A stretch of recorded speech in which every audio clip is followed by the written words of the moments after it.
நம்ம ராஜேஷ் விளாட்டில் இன்றைக்கி வெள்ளிக்கிழமை என்ன சமையல் பார்க்க போகிறோம்னா, காலையில் சாதம் வச்சது பாப்பாவுக்கும் சாருக்கும் கொடுத்து வச்சுட்டு பாக்கி இருக்கிறத எடுத்து வச்சுட்டு திரும்ப வைக்கணும். அதுக்கப்புறம் பாவக்காய் பொரியல், அதுக்கப்புறம் சாதம் வச்சுருக்கேன்.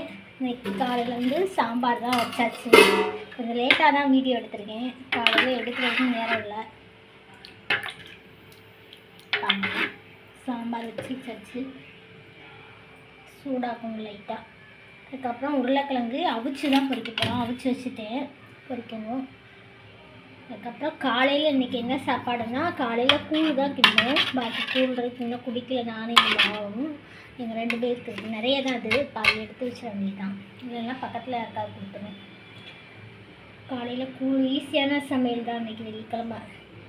ஏன்னா இப்போ தான் கொஞ்சம் உடம்பு இதாக இருக்கா, அதனால் வந்து திரும்பியும் நிறைய வேலை பார்க்க முடியல. கையெல்லாம் நேற்று வலிக்க ஆரம்பிச்சிருச்சு, ஒரு மாதிரி தலையெல்லாம் வலிச்சிச்சு, அதனால் வேலையை குறைச்சிக்கிட்டாச்சு. காலையில் என்னென்னா, பாப்பாவுக்கு காலிஃப்ளவர் பொரியல் பண்ணேன், பக்கோடா மாதிரி போட்டு. பாவக்காய் வந்து ஜிப்ஸ் போட்டு சாருக்கு கொடுத்தாச்சு. சாருக்கும் பாப்பாவுக்கும் காலையில் அதான் கொடுத்து விட்டேன். அதில் பாக்கி இருக்குது, இன்னும் நான் சாப்பிடலை. கூழை குடிச்சிட்டு கொஞ்சம் போல் சோறு சாப்பிடணும், பசிக்குது. இது வந்து நமக்கு விளக்கு தேய்க்கிற வேலையெல்லாம் இருக்குது, அதனால் வந்து இன்றைக்கி சிம்பிளாக சீக்கிரமாக வேலையை முடிச்சுட்டு விளக்கு பக்கம் போகணும். பாவக்காய் பொரியல், உருளைக்கிழங்கு பொரியல், இன்றைக்கி அவ்வளோதான், 2 தான். இப்போ நம்ம கிச்சன் வந்து க்ளீன் பண்ணியாச்சு. இன்றைக்கி சீக்கிரமாக க்ளீன் பண்ணியாச்சு. ஏன்னா இன்றைக்கி நமக்கு வீடு வந்து டெய்லி தொடச்சிடுவேன். ஏன்னா கிச்சனில் நிறையா வேலைகள் பார்க்குறோமா, அதுக்கப்புறம் காய் வெட்ட, தேங்காய் திருவ, நசகசன் இருக்கிறதுனால ஹாலும் கிச்சனும் டெய்லி தொடச்சிடுவேன். ரூம்பு எல்லாமே 2 தடவையாக வெள்ளிக்கிழமை மட்டும் லைசால் எல்லாம் போட்டு தொடச்சிடுவோம்.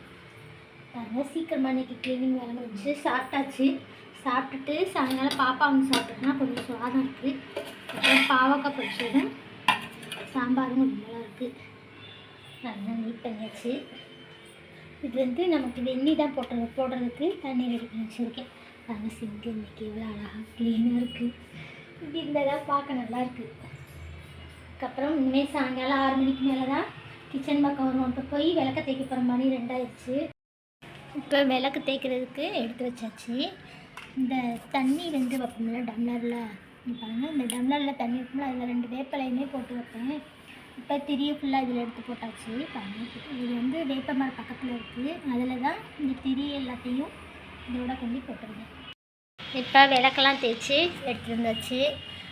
அதுக்கப்புறம் வேப்பலை வந்து வெள்ளிக்கிழமையில் வேப்பலை வைப்பேன் போல் சாங்கிட்ட. அதுக்கப்புறம் இந்த உப்பு மஞ்சளும் வெள்ளிக்கிழமை ஒரு பாக்கெட் வாங்கிடுவேன் விளக்கு பக்கத்தில் வைக்கிறதுக்கு. இன்றைக்கி செவந்தி பூவும் இருக்குது. இன்றைக்கி வந்து அமாவாசை எதுவுமே நமக்கு மல்லிகைப்பூவும் கிடச்சிருக்கு. மல்லிகைப்பூ கட்டி விளக்குக்கு இதுக்கெலாம் போட்டுட்டு செவந்தி பூ படத்துக்கெலாம் ஒன்று வச்சிட வேண்டியதுதான். இப்போ வந்து என் மகா வந்து பொட்டு வச்சு விளக்கு திரி போட்டு என்ன ஊற்றிடுவா, அவளோட வேலை இது. ஓகேங்க, விளக்கு பொருந்துவோம், ரெடி பண்ணுவோம், பூவை கட்டுவோம். ஓகே, பாய்ங்க, அடுத்த வீடியோவில் பார்ப்போம்.